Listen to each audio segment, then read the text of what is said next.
Hi there, friend. I'm Marve Iconis from Lead Life Well, and today I want to talk about focus, and I want to talk about it in two contexts. The first context is, you know how when you get a new car, maybe it's something you hadn't really noticed before, but suddenly now that you're driving one, you realize, wow, there are a lot of these on the road. And mostly that's because you're suddenly aware of that kind of car and you're more focused on it. Well, the same sort of thing happens in our life. And it happens around our core fear, or what I call your fear monster. And for some of you, that may be that you're not enough, or that you're incompetent, or that you don't matter. We each have our own version.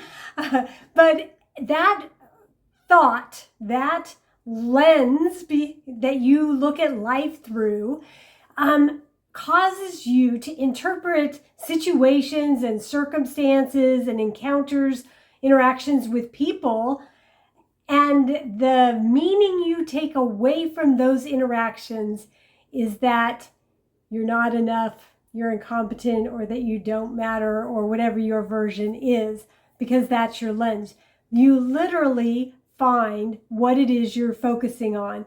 So if you want to find something different, right, we have to learn how to focus on something different. And in that situation with your fear monster, really the remedy is to focus on who God's created you to be. That way of reflecting Him that you're able to do only with His help.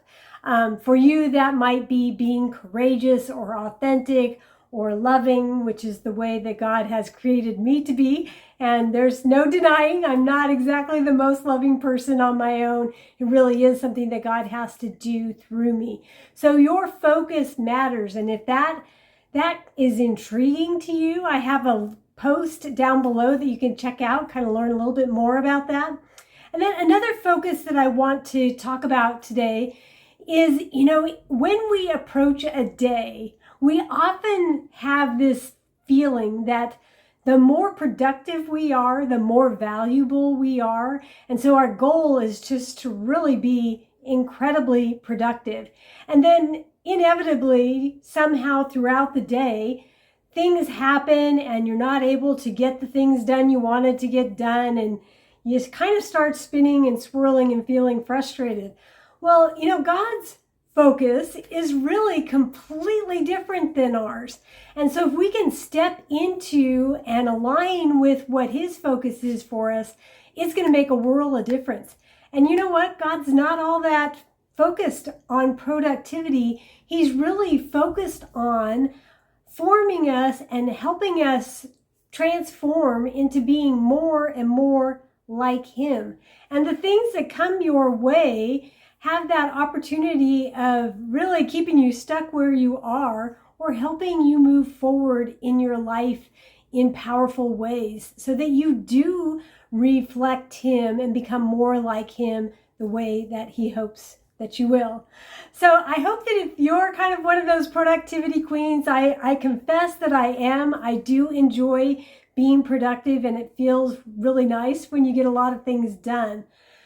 But there's a beautiful thing about really being surrendered and tuning in to what it is that God has in mind for the day. And so don't be tempted to just wing it every day. Make a plan, have a strategy, and then pay attention to what God is up to throughout your day and see how you can align with what He's doing. How might He want you to shift your plan for the day? What is He trying to teach you along the way? Hey, I'm Marve Iconis from Lead Life Well, and I absolutely love the opportunity to work with leaders, professionals, and entrepreneurs, and helping them break through the barriers that are keeping them from really operating in their full potential. If that's something you'd like to explore and move forward with in your life, I'd love to chat with you. And there's information on how to do that down below. And I hope that you will choose to be really intentional about what you focus on today.